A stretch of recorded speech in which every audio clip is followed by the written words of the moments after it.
Near the beginning of the story of the Bible, a man named Cain becomes jealous of his brother, who's getting God's favor. And God tells Cain, be careful with your anger because sin is a monster that wants to consume you, but you can rule it. Cain gives in to the monster and murders his brother. And as a result, God sends Cain into the wilderness, and there he builds the first city in the story of the Bible. One man builds an entire city? Well, in the ancient world, a city was a group of homes surrounded by a wall. It's for protection. Cain's afraid that someone might find him and kill him. Okay, got it. The wall makes the city. Exactly. And then the city of Cain goes on to breed a culture of revenge and violence. Later, one of the city's warriors, who's like a corrupt king, boasts in a song, if you threaten or slap me or wound my honor, I'll kill you. This is the mindset at work in Cain's city. The monster that Cain let within has now become the monster that people live within. The city is bad news. But it doesn't have to be. The city of Cain is also where music is invented, along with metalworking and animal domestication. So cities can be a place where we create abundance for everyone, but give the city enough time and that monster will eventually take over. Right.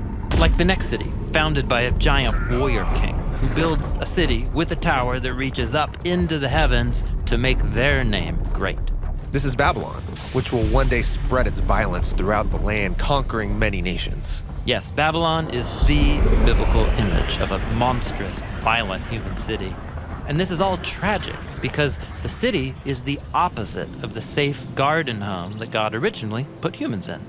So ancient cities have imposing walls for self-protection to keep resources inside. But the garden is protected by God, with a spring at its center that flows out into rivers that share its goodness with all the land.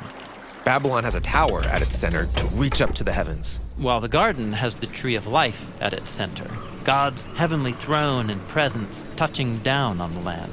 The mindset of the city is self-preservation and peace enforced by the threat of death. But the culture of the garden is peace through generosity, because there's always enough to go around. Let's go back to the garden. Yes, you would think so. But the surprise of the biblical story is that God plans to bring his garden to the city. Really? Yeah, let's look at King David, who God appointed to lead Israel. He chose for their capital city to be Jerusalem, the city of David, Mount Zion. Right, and when David brings the throne of God's presence up to Jerusalem, the city becomes an image of God's garden city. There's abundance for everybody and peace for a time. Right, until David becomes like Cain. He gives into that inner monster and murders one of his soldiers so he can take that man's wife. And so this begins the tragic story of Jerusalem's corruption through the kings from David's line. And while a few kings do try to stop the monster, most give in. And so the garden city becomes a den of robbers, full of greed and violence and oppression. And eventually Babylon, an even bigger monster, takes them out. Maybe the garden city isn't realistic after all. But Israel's prophets maintained hope that God would one day create his heavenly city here on earth, with streams going out and the nations streaming in, gardens and feasts and peace, and no more death. This sounds like more than just a new city.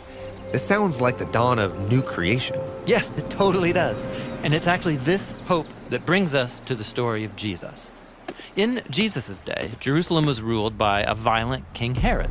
And when Jesus began announcing that God's heavenly kingdom was arriving here on earth, he didn't even go to Jerusalem or its leaders. Yeah, he went to the hills and towns of Galilee, sharing good news with the poor and the unimportant.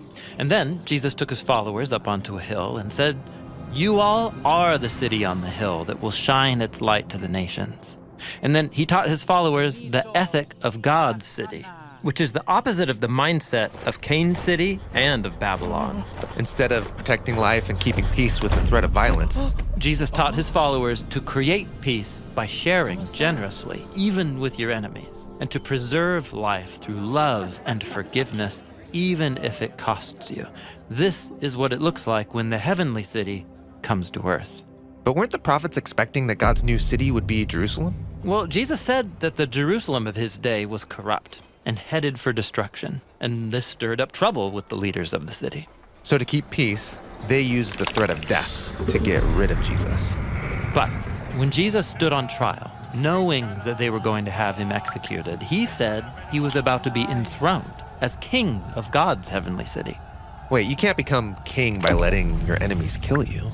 Well, you can if you're stronger than death.